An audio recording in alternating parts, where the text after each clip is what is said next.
Happy Holi बुढो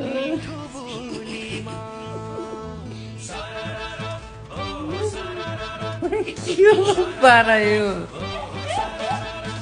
आज ही हो रहा बोलिए